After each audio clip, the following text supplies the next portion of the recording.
José, José. ¿Qué es esto, Juan? Juan. Sí. Ah, hostia, qué susto. ¿Has visto dónde estoy metido? ¿Esto qué es? Pues esto es una casita de madera muy bonita. ¿Pero que te has hecho una casa en el jardín? Mira qué techo tiene. Puedes verla. ¿Pero No que es muy grande. ¿Es para tus hijos? No, es para mis enemigos. ¿Cómo? Mira qué cama de plástico, confortable. Tengo por aquí una bandejita con cosas para comer. Un póster, pues si me da la claustrofobia tengo también un póster de unos windsurfers. Pues todas las comodidades, esto es lo que necesita un ser humano para vivir, más o menos. ¿Pero esto dónde estamos, Juan? Pues estamos bajo tierra en el Zulo de Ortega Lara. ¿Cómo? En el Zulo de Ortega Lara. Aquí estuvo pues cerca de 2 años. 500... ¡Gaisca! 32 días. 532 días. Y antes que él tuvo otro inquilino que se llamaba Iglesias, un ingeniero. Pero en serio, o sea, esto no es para tus hijos, pero aquí no caben... No, aquí no meto yo a mis hijos ni loco, tío. Aquí es donde los etarras tuvieron encerrado a un funcionario de prisiones que salió vivo porque lo encontraron. Y como venganza a ese rescate, pues secuestraron a un edil de Ermua que se llamaba Miguel Ángel Blanco y se lo cargaron. Pues aquí dentro estuvo metido... Pero si tú, que tampoco eres muy grande, si abres los brazos tocas los dos lados. Sí, sí, aquí estuvo. Y esto no es el Zulo de verdad, sino que es una reproducción exacta porque hemos venido a un lugar muy especial que queremos que visitéis en masa, que es el Memorial de las Víctimas del Terrorismo. Estamos en Vitoria, bajo tierra en este momento, en el Zulo, que cuando vengáis podréis pasar aquí, encerraros. La puerta se cierra por fuera, ahora la vamos a enseñar. Y vamos a hablar aquí os vamos a enseñar el sitio y vamos a hablar con 2 personas que lo saben absolutamente todo, no solo del terrorismo de etarra, sino de los demás terrorismos que hemos tenido por aquí. Así que, José... ¿Puedo salir de aquí, Juan, por favor? Sí, Déjame sí, salir, por favor. puedes salir. Imagínate ahora lo que son 500 y pico días aquí metido, sin saber además si vas a salir o no. Más de un centenar de agentes de la Guardia Civil y de la Policía Nacional buscan en Burgos desde primeras horas de esta mañana a José Antonio Ortega Lara, que desapareció en la noche del pasado día 17. 99 días en manos de ETA. Han pasado ya 118 días. Hoy hace 125 días, miles de ciudadanos de toda España han vuelto a pedir a ETA que libere a José Antonio Ortega Lara. Nosotros vivimos tu secuestro. Tú vives nuestra luz y nuestro esfuerzo. José Antonio Ortega Lara es la persona que más tiempo ha estado secuestrada por la organización terrorista ETA.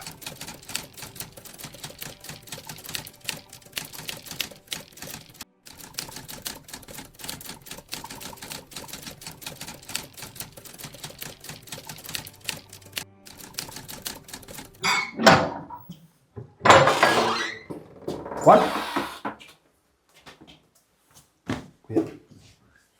La Virgen Santa.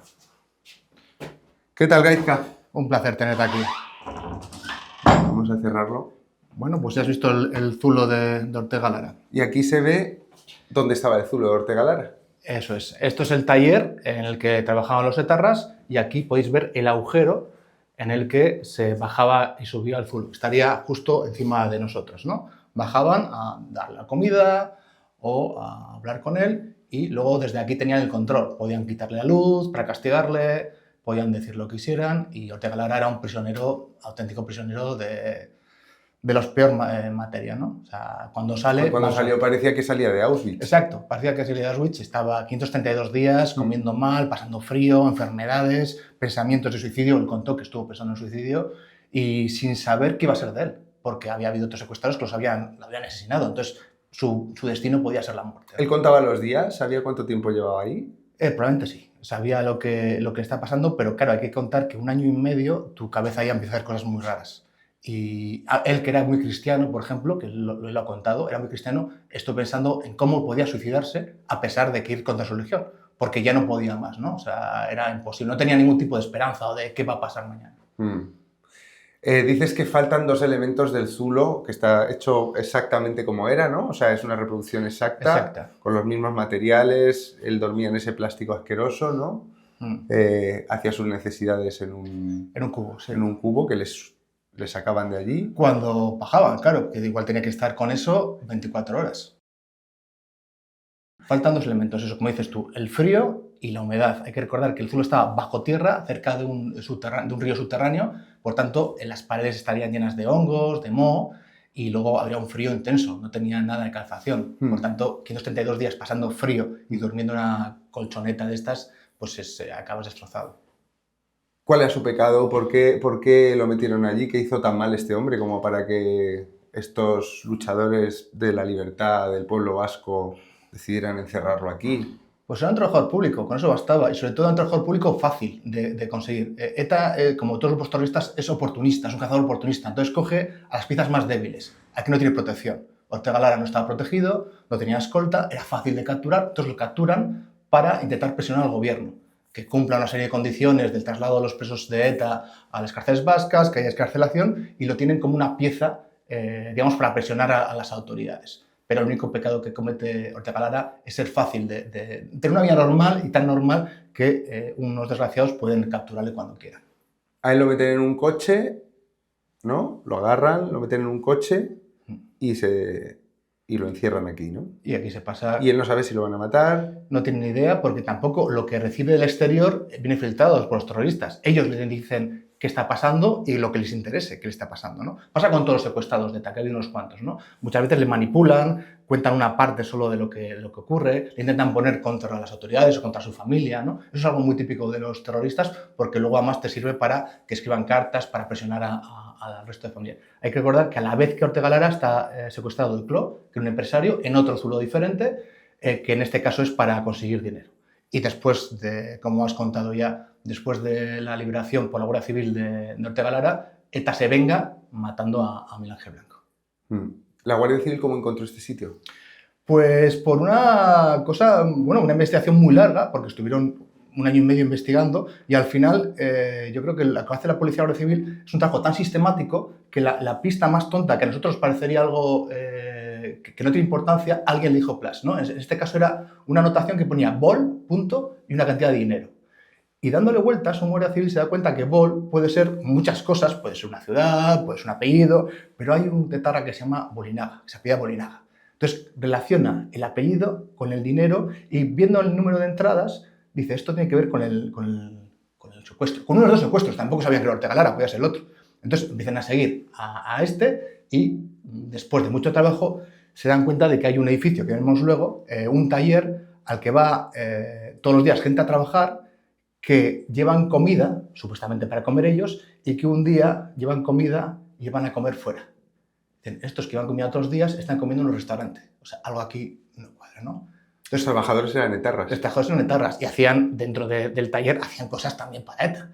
Pero claro, hay que hacerlo con mucho cuidado porque no puedes entrar a lo bestia porque te lo pueden matar rehén. Claro. Ha habido rehenes, no sabían si había 2 aquí y otro en un lado, no sabían si iban a avisar al otro. Entonces, esas operaciones se hacen con mucho cuidado, mucho trabajo previo antes de, digamos, que entrar, ¿no? Como un cuchillo. Joder, creo que el agujero por el que entraba y salía la comida y las excrecencias y por donde entró y salió el pobre Ortega Lara y su predecesor, Iglesias, estaba tapado con una máquina que funcionaba, ¿no? Exacto, y la tienen ahora en el cuartel de Chorrondo, por cierto.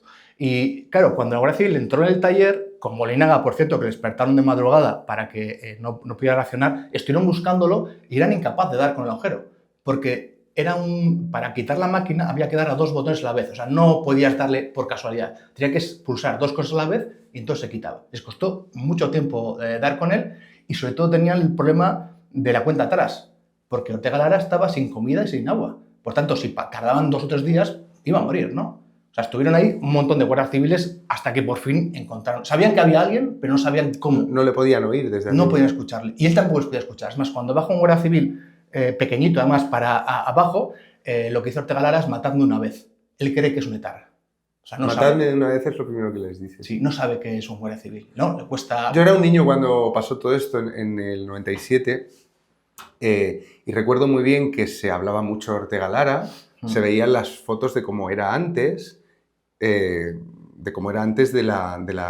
salir de ahí, ¿no? Y salió, pues es un tipo con una barba, con una cara alucinada. Y yo recuerdo que nos pusimos muy contentos en mi casa, estábamos viendo las noticias, ¿no? Y fue como, por fin lo han sacado, tal. Y yo de niño tuve como cierta decepción.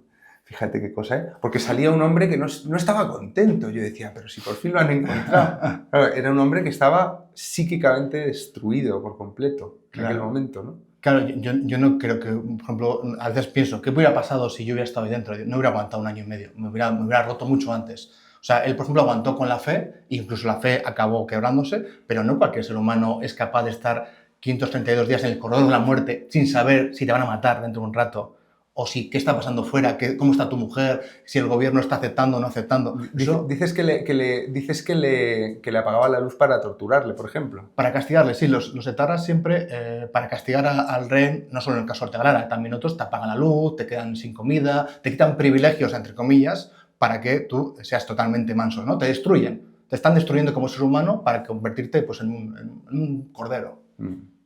Bueno, creo que hay muchas más cosas que ver aquí, ¿no? Vamos a ver más cosas. Vamos a ver más cosas. Pues aquí, por ejemplo, tenéis la cocina en la que cocinaban la comida de Ortega Lara, que como veis refleja bien cómo eran los miembros de ETA, ¿no? Una cochiquera con botellas de alcohol y totalmente sucia, ¿no?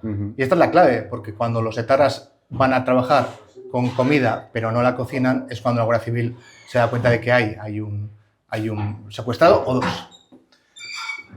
Aquí está el agujero y el mecanismo hidráulico de subida y bajada. Es decir, que no podías levantarlo tú a pulso ni podías encontrarlo por casualidad. Fue algo bastante complicado y al final se debe al trabajo. Entró Mayor Oreja, ¿no? ¿No hubo algún ministro que entró posteriormente? Pues es posible. Eso ya no lo sé. Creo recordar, sí, que luego entraron algunos y tal y lo comentaban, ¿no? Como...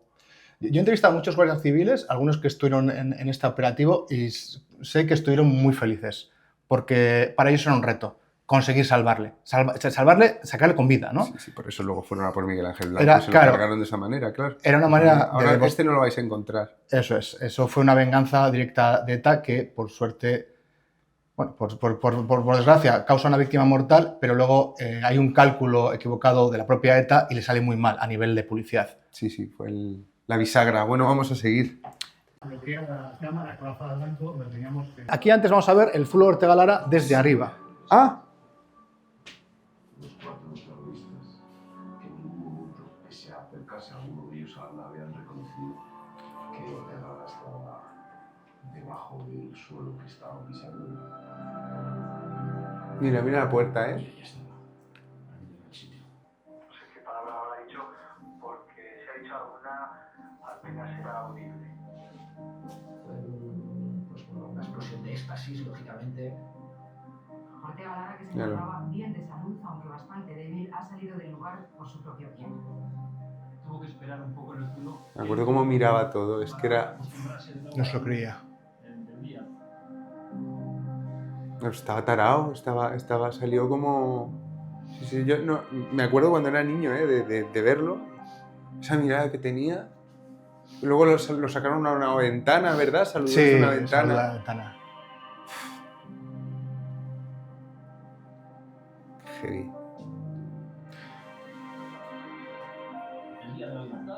¿Llevaba esa ropa dentro? Yo creo que no, yo creo que sí lo cambiaron. Míralo. Ahí es cuando sale de la ventana, sí.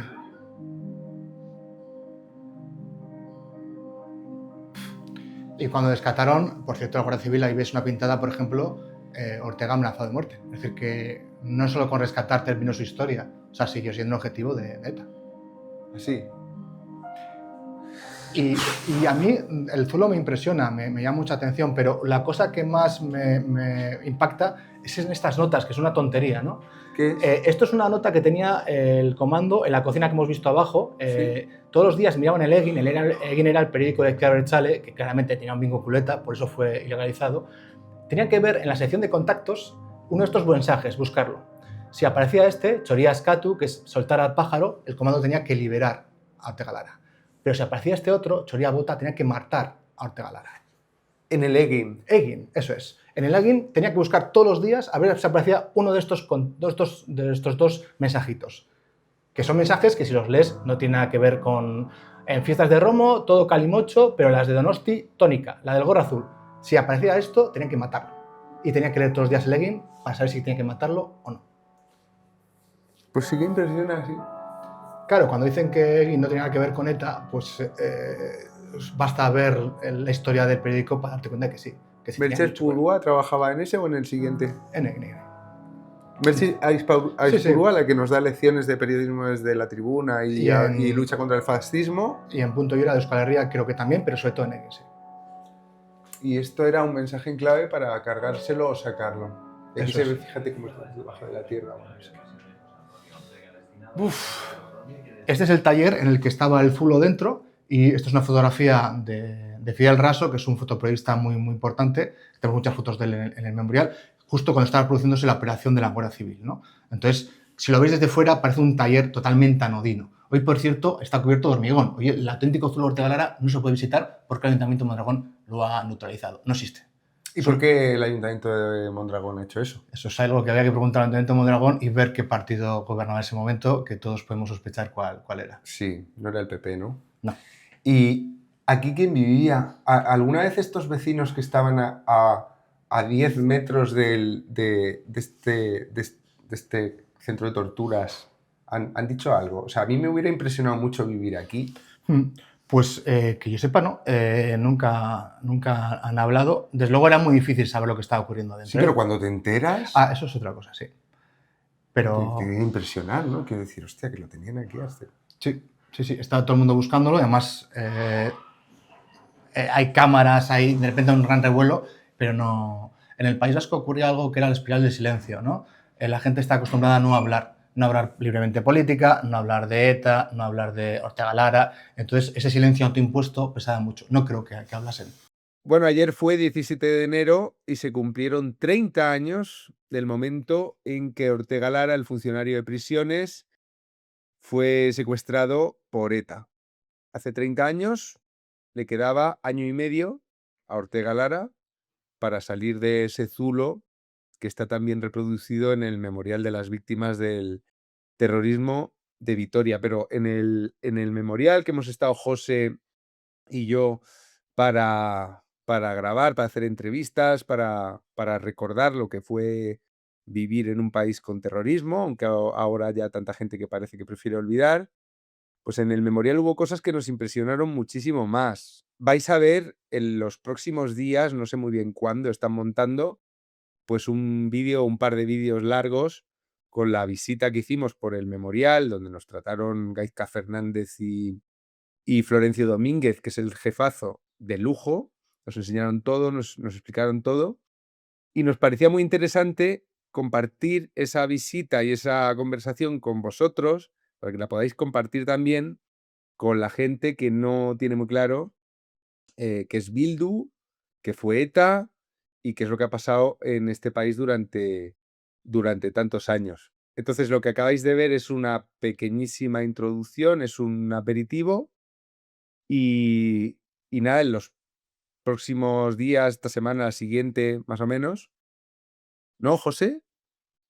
Sí. ¿Por ahí? Cuando acabe la edición. Cuando su gato acabe de editar el vídeo, podréis verlo todo. Pero ya os anticipo una cosa. Si tenéis hijos de más de 12 años o 13 años, llevadlos al Memorial de las Víctimas del Terrorismo de Vitoria. Y si no tenéis hijos, id también a verlo. Porque está recogido ahí todo, no solo de ETA, también del Grapo, de los grupos paramilitares ultraderechistas de la transición. Está toda la mayor parte, obviamente, es ETA, porque tienen el récord de asesinatos y de secuestros y de años de fanatismo. Pero el lugar está lleno de cosas que os van a impresionar. ¿Habéis visto el Zulo? Hay coches bomba, hay bazocas, hay bombas Lapa, hay armas, hay cosas muy vistosas, pero a mí lo que más me impresionó, os voy a adelantar, fueron unas pequeñas notitas así, escritas a mano o a máquina, anónimas, que decían cosas como: sale de casa con las 2 niñas a las 9 menos cuarto. Las lleva al colegio que está en tal sitio. Y vuelve a las 9 y cuarto y se toma un café en el bar no sé qué. Eran notas de los vecinos. De, por ejemplo, un guardia civil o un policía nacional, normalmente un policía nacional o cualquier otro objetivo de la banda, que las pasaban por las vías de comunicación de ETA para que matasen a ese vecino. Cuando ves esas notas y ves la letra, cuando ves que están dando detalles, pues, cómo son las hijas, describen para que lo reconozcan, cómo va vestido. La hija, recuerdo una que ponía algo así como: la hija lleva un abrigo azulito siempre, o no sé qué. Sí, otro que era, viene al gimnasio de esta hora a esta hora. Son así de pequeñitas. Y a mí eso es lo que más me impresionó, porque te habla de lo enferma que está la sociedad, que estaba y que está la sociedad. Mm. Porque claro, todo eso son gente que a lo mejor te saludaba, buenos días. Había un panadero, creo, o una panadera, que contaba cuándo venía a comprar el pan, Ujú. ese tipo al que sería mejor quitarse de en medio.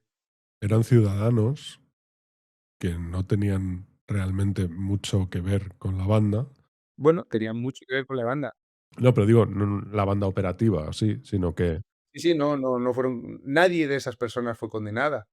monitoreaban su día a día y pasaban notas en las ricotabernas o Pues esa es una de las cosas que vimos en la visita y, y que hacen de ese lugar, que os vamos a enseñar pronto, un destino ineludible para cualquiera que viva en este país y que, y que esté y que esté en guerra con la desmemoria. sí. Eso te iba a decir yo, que es un sitio que es impresionante y que ahora que vais a estar oyendo lo de los 30 años de Ortega Lara, probablemente toda esta semana, o lo oísteis ayer sábado, o, bueno, que se va a estar diciendo, lógicamente, porque es una efeméride importante, es que 30 años no son nada. O sea, es que fue ayer. Sí, sí. Es que el del atentado de la T4 hace menos. Quiero decir, 30 años todavía, Claro, claro, pero es que el atentado de la T4 fue hace 2 días, como quien dice, ¿no? O sea, pero sí, pero que Ortega Lara era un funcionario de prisiones, que tampoco era un... ¿tú lo has oído hablar a Ortega Lara sobre su secuestro? ¿Cuánto pesa usted ahora, si puedo hacer una pregunta tan...? 73 kilos. ¿Y había perdido 20, más o menos los mismos que pesaba en el momento en que lo secuestraron? Sí, pesaba uno menos aproximadamente. Siempre he estado entre 71 y 74 kilos, dependiendo de si uno come un poco más o un poco menos. Si juegas al fútbol después del partido pesa siempre un kilo menos, ¿no? Pero eso es normal. Y perdió 23. Sí, pesaba 49 kilos. 49. ¿Sueño alterado? ¿Pesadillas? ¿Sudores por la noche? Sueño alterado todo. Era incapaz de dormir más de 5 minutos seguidos. Pesadillas muchas también. Era una situación nerviosa, permanente. Era... Pesadillas recurrentes, pesadillas sí, que tenían que ver con el zulo. Sí, después de las he tenido. Y durante el secuestro también. Físicamente estaba un poco deteriorado y psicológicamente yo creo que más, bastante más. ¿Le dejaron un reloj, no biológico, sino un reloj de...? No, nunca. Me quitaron el reloj. ¿Y tenía usted algún truco, algún sistema para saber, para contar el tiempo? ¿Cuál era ese sistema? Había uno fundamentalmente. Encima del zulo había una fábrica. Yo no sé de qué era, pero yo tenía controlado qué día de la semana funcionaba cada máquina. Y sabía que el día siguiente iba a ser festivo. Mañana no tienen que funcionar las máquinas porque es festivo o porque es domingo. Efectivamente así era. Ese era mi reloj. El reloj biológico eran las máquinas y también la prensa que me dejaban leer. Aunque siempre era retrasada, yo tenía calculado que era un retraso de 4 días y previamente intervenida y separado lo que no quería. ¿Todos los días le traían el periódico? Sí. ¿Qué periódico? Pues se me traían el Egin, se llamaba así, y el País. Había una bombilla tenue permanentemente encendida. No, 7 o 8 horas al día, después se apagaba y ya era oscuridad total. O sea, solamente tenía luz 7 o 8 horas al día. Es lo que yo calculaba. El resto estaba aproximadamente. sumido en la oscuridad más Total, absoluta. Total, sí. ¿Y qué hacía? Muy buena pregunta. Pues tenía muchos trucos, por decir alguno. Hablaba con mi mujer en voz alta para ejercitar las cuerdas vocales. Y como yo tenía la sensación en aquel momento de que me grababan todo lo que hacía, pues me tapaba con una toalla, ¿no? Y así ejercitaba. Luego rezaba muchos rosarios. Todos los días me rezaba 7 u 8 rosarios. 3 pasos adelante, 2 a la izquierda, 2 al revés y 3 hacia atrás. Esa era una otra. Y luego, pues hacer gimnasia.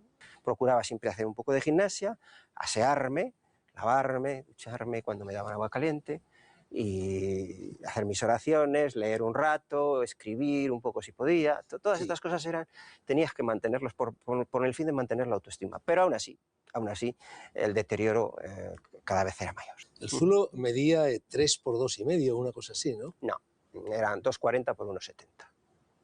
En un lado eran 2,44 y en el otro eran 2,38. Estuve 23 días incomunicado en una celda de la Dirección General de Seguridad en la época de Franco. Y entonces calculé que tenía que caminar 5 kilómetros al día. Y tenía 2 metros, con lo cual tenía que recorrer como un oso 2.500 veces la extensión de la celda cada día. ¿Usted hacía también algo parecido? Caminaba.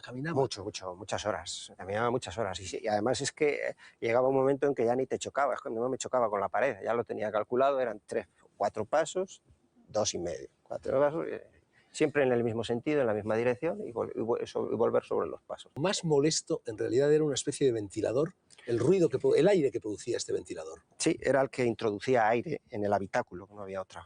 Pero sí es cierto que el ruido que producían, cuando yo ya estaba en una situación bastante mal, pues no me dejaba ni dormir. Incluso a veces lo tapaba, a ver si dejaba de hacer ruido.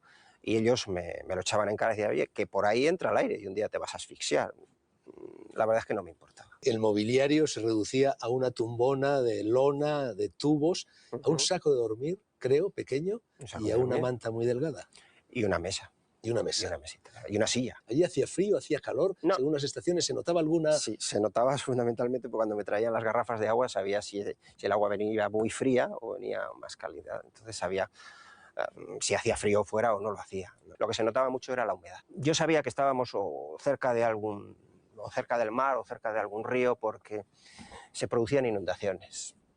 Entonces todo el habitáculo estaba recubierto por el exterior con una lona plástica, con un material aislante, y cuando había inundaciones se levantaba todo el suelo, pero el agua no llegaba a penetrar al habitáculo, luego estaba bien aislado. Me imagino que usted tuvo enfermedades en esas condiciones todavía más de las que habría tenido fuera. Muchos dolores de cabeza, muchos malestares. Cuando les pedía algo me decía, si quieres una aspirina te la facilitamos, pero el médico no puede venir, aquí no podemos traerte un médico. Yo al principio comía un poco de todo, pero después lo descomponía, prácticamente descomponía todo, a excepción de las verduras y la fruta. Si usted se negó a comer cualquier otra cosa que no fuera... Es que era peor comerlo, que prefería pasar hambre, porque comer ahí y pasar después los dolores que tenía, era mejor comer solamente la verdura y la fruta, que eso sí lo metabolizaba y no tenía problema. Cuando salió usted del zulo y por primera vez pudo hincar el diente, no sé, a un chuletón o a una sabrosa morcilla de Burgos, ¿qué sintió? No lo comí el primer día. Los primeros días comí muchos yogures, un poquito de leche, alguna tortillita. Mi mujer me decía, pero si estás cada 5 minutos comiendo, me parece que no has comido. Bueno, la verdad es que en aquel momento tenía apetito. ¿Y en el zulo había 2 agujeros? ¿O uno? No lo tengo muy claro. Había una puerta que siempre estaba cerrada, solo se abría cuando ellos entraban porque querían entrar. Y luego había una ventana plegable por donde me servían las comidas. Y metían un orinal. Bueno, vamos a ver, no era exactamente un orinal. Por allí me pasaban la comida y me pasaban tenía una palancana y era una pequeña garrafilla con una bolsa de plástico donde yo hacía las heces y otra garrafilla donde hacía el pis. ¿Y todos los días aparecía alguno de los secuestradores o no? ¿O estaba usad días y días que no veía nadie? 3 veces al día. 3 veces al día. ¿Y charlaban con usted? Al principio hablábamos, pero después, cuando ya pasaron unos cuantos meses, la situación, yo ya no tenía muchas ganas de hablar con ellos, porque además acababa discutiendo y cuando acababa discutiendo me quitaban horas de luz o me quitaban el periódico, entonces prefería estar callado, porque si estaba callado no me pasaban esas cosas. ¿Y el trato cómo era? Al principio... ¿Correcto? ¿Era agresivo? ¿Era insultante? No, insultante nunca. No, nunca. Solamente que cuando yo alguna vez les llamaba terroristas, siempre se lo guardaban y luego venía el que hacía un poco de portavoz de ellos y me decía, oye, terroristas nada, ¿eh? De eso nada. ¿Y manifestaban opiniones políticas? ¿Querían aleccionarlo, hacer proselitismo con usted? Bueno, ellos siempre decían que no era nada contra mí como persona, como José Antonio en este caso, sino porque era un miembro de las fuerzas represoras del Estado español, que habíamos invadido Euskal Herria y que, igual que nosotros habíamos librado nuestra guerra de la independencia contra los franceses en el siglo XIX, ellos estaban librando la suya propia ahora. Es que no hay manera de pararlo por ningún lado, ¿no? Terroristas, nada, ¿eh? Se tienen en el zulo. En fin, a mí siempre me han hecho bastante gracia los chistes de Ortega Lara. Pero hay que saber quién fue Ortega Lara para luego decidir si te hacen gracia o no. Son chistes que no deberían hacerme gracia, pero me la hacen porque son muy cabrones. Pero este señor es el que habitó ese lugar que se ha reproducido en el Memorial de Víctimas del Terrorismo y su pecado fue ser funcionario de prisiones, es decir, un peligrosísimo agente de la represión española. Sí, es un poco lo que te decía yo antes, que hace 30 años, cometiendo ese grave delito de ser funcionario de prisiones, podías acabar 532 días. Pues eso, 4 pasos, 2 pasos. Y tuvo suerte porque podías acabar muerto de manera mucho más fácil. De hecho, no sé si lo ha dicho antes Gaizka o no, pero cuando entró la Guardia Civil a rescatarlo, porque esto fue un rescate increíble, cuando se abrió la puerta, él les dijo, matadme. Sí, y ha comentado en otras entrevistas que tuvo otros intentos de suicidio. Claro. Bueno, pues dentro de unos días, no puedo decir muy bien cuándo, pero dentro de unos días tendréis un vídeo donde se cuentan estas y otras muchísimas cosas. Así que nada, nos vemos. Y existe hoy pendiente que todo aquel sector social que apoyó a ETA, que no es que no creí que tuviera bien o no es que se pusiera de perfil, no, aquellos que lo apoyaron activamente tienen pendiente una deuda con la sociedad democrática, que esa era una autocrítica de su pasado de connivencia para el terrorismo. Por ejemplo, hay unos 300 casos sin resolver y seguro que hay gente que sabe quién fue.